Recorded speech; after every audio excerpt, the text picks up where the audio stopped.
Hello everyone. Today we will discuss about formation of a company. First, let us recall the meaning of a company. Joint stock company is a voluntary association of persons for profit, having a capital divided into transferable shares, the ownership of which is the condition of membership. All of you know that company, it is an association of persons for profit, and the capital of the company that is divided into shares. And if you want to become the owner of the company, you need to subscribe to those shares. Now the question arises, why company form of organization? Why is it being preferred over other forms of businesses? The reason is quite simple. Because due to increasing competition and fast changing technological environment, the requirement of finance for the businesses that has increased. So there is a need of that form of organization that can supply you enough finance to deal with this increased competition and fast changing technological environment. Now let us start with the formation of a company. Formation of a company. It means bringing a company into existence and starting its business. So, the steps which are required from the time a business idea originates to the time a company is legally bound to commence business are referred to as stages in the formation of a company. Or simply you can say the steps from generation of the idea up to the commencement of the business that are referred to as the stages in the formation of a company. Now there are 4 stages in the formation of a public limited company. These are promotion, incorporation, capital subscription, and the last one is commencement of business. Now, if the company is private, it is private limited, it need to undergo only through first 2 steps in order to start its business. But a public limited company that will have to complete all these 4 steps before starting its business. Now, let us start with the first step, promotion. As we know, company is an artificial person. So, it needs someone who conceives a business idea and decide to form a company to give practical shape to that idea. And all the task, all the work done by that person, that is termed as a promotion. So, it is the first stage in the formation of a company.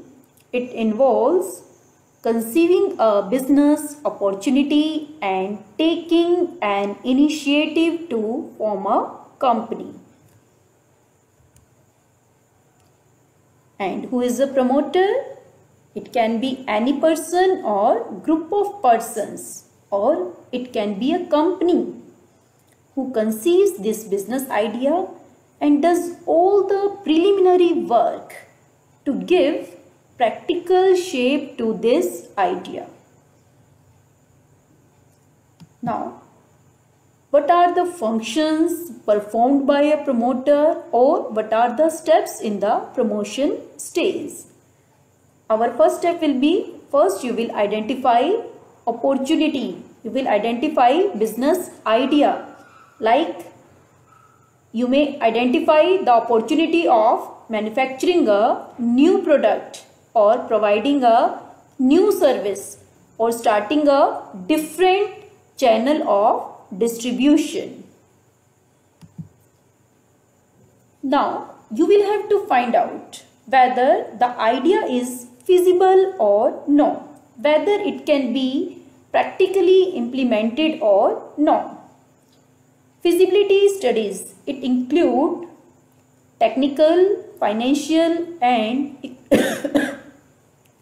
economical feasibility studies, and it is conducted with the help of specialists like engineers, CA, etc. Now, technical feasibility, that means from technical viewpoint, you will find out whether the idea can be implemented or no. That means whatever inputs you require to implement the idea, these inputs that may be in the form of raw material or that may be in the form of some technology, whether these will be available or no.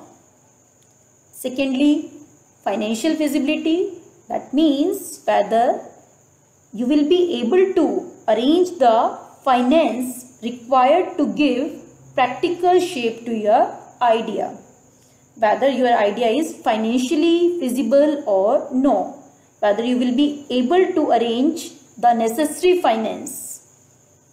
And the last one is economical feasibility, that means whether the idea that will generate enough profits to cover all the cost plus give you that amount of profit for undertaking the risk.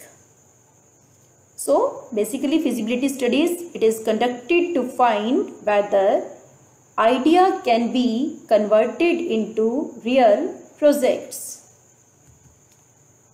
Now suppose you have discovered some idea and after conducting feasibility studies, idea seems to be completely feasible.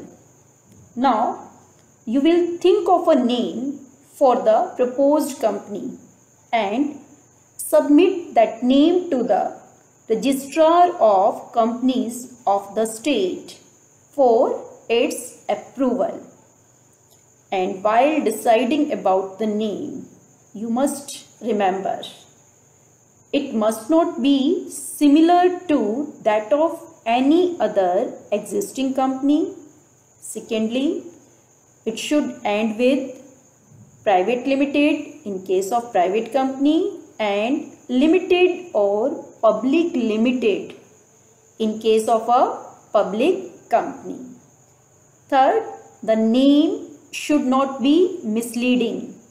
It should not convey any connection of the company with the government. Then in the fourth step, you will fix up signatories to the memorandum.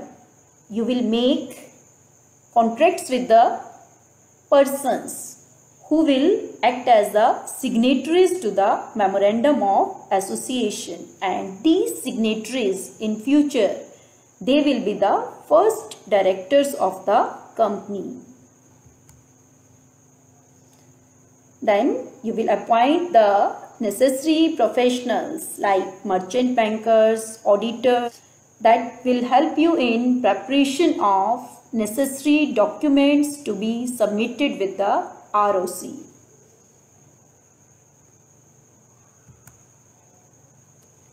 Now you will proceed with the preparation of necessary documents, that is memorandum of association, articles of association and prospectus, so that you can proceed to the next step, that is incorporation.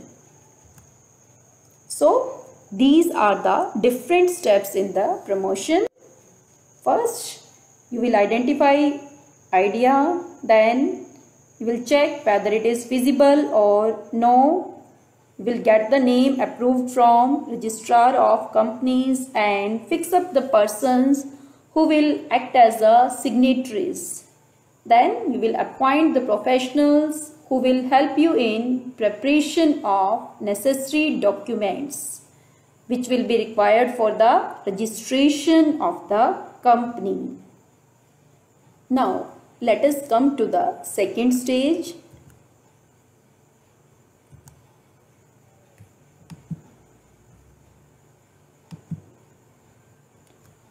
Incorporation.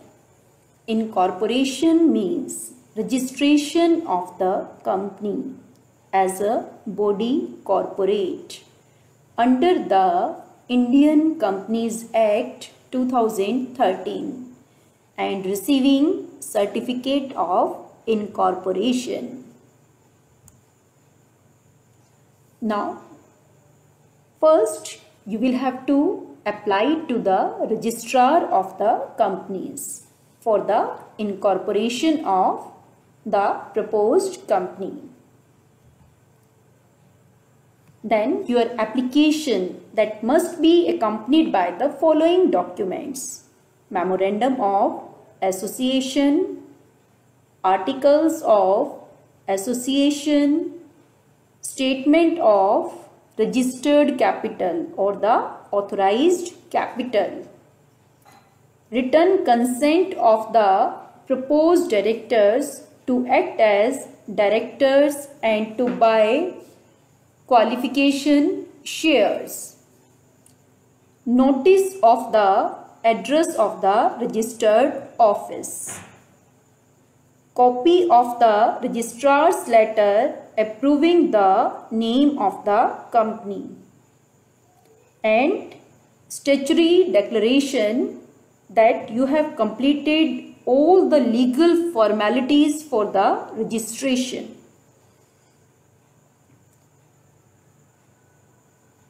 In case you are not able to submit the address of the registered office right now, then you will have to submit the address within 30 days of the registration.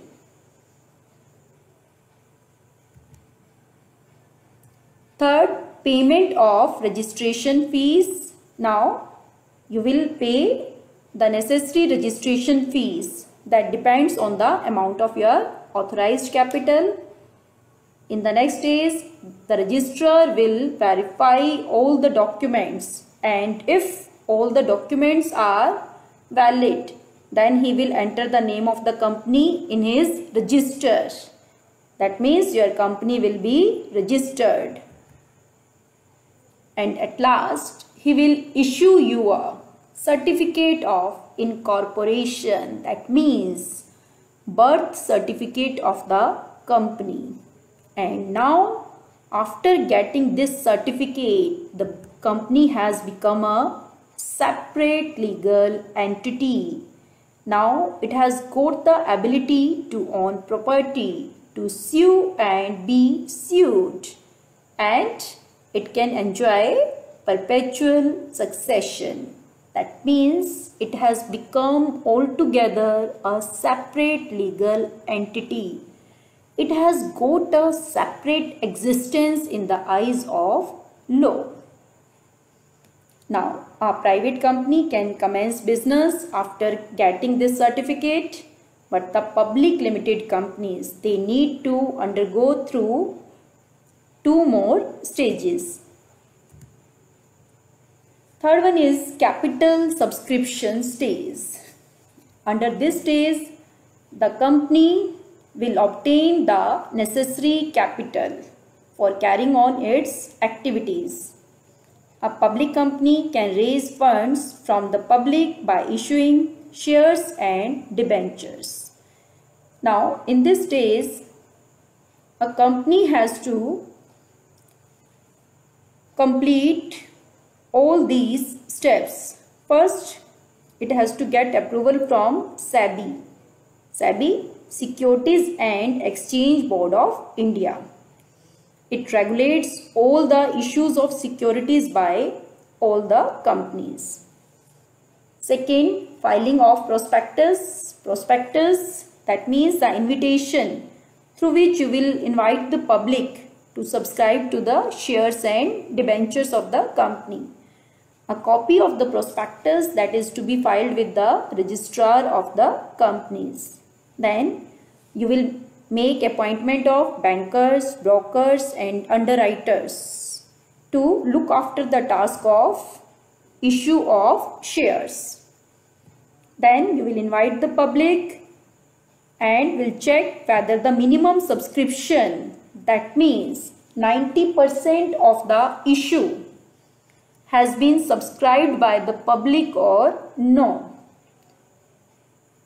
Then if the minimum subscription has been received, you will apply to the stock exchange to list your securities, to provide a platform to the investors to trade your stocks actively so that they can make sale of the shares as per their requirements. And lastly, if your shares are listed in the stock exchange, you can proceed with the allotment of shares. After allotting the shares, you will prepare a statement that is called as a return of allotment and file that statement, file that return with the registrar of the companies. Then the last is commencement of business. Now, a public company has to obtain a certificate of commencement of business, and for this it has to file a declaration about the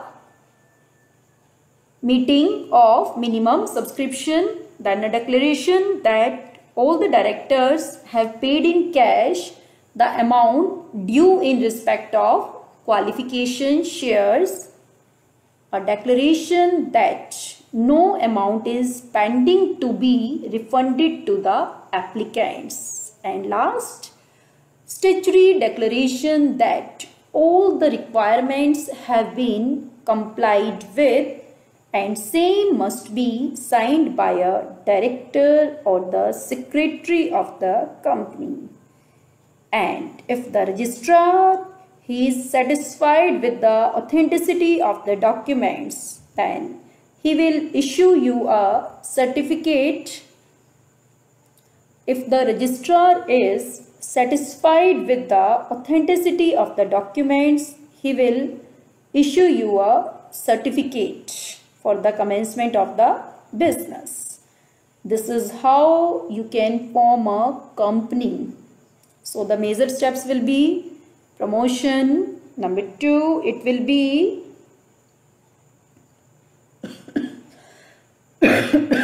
incorporation.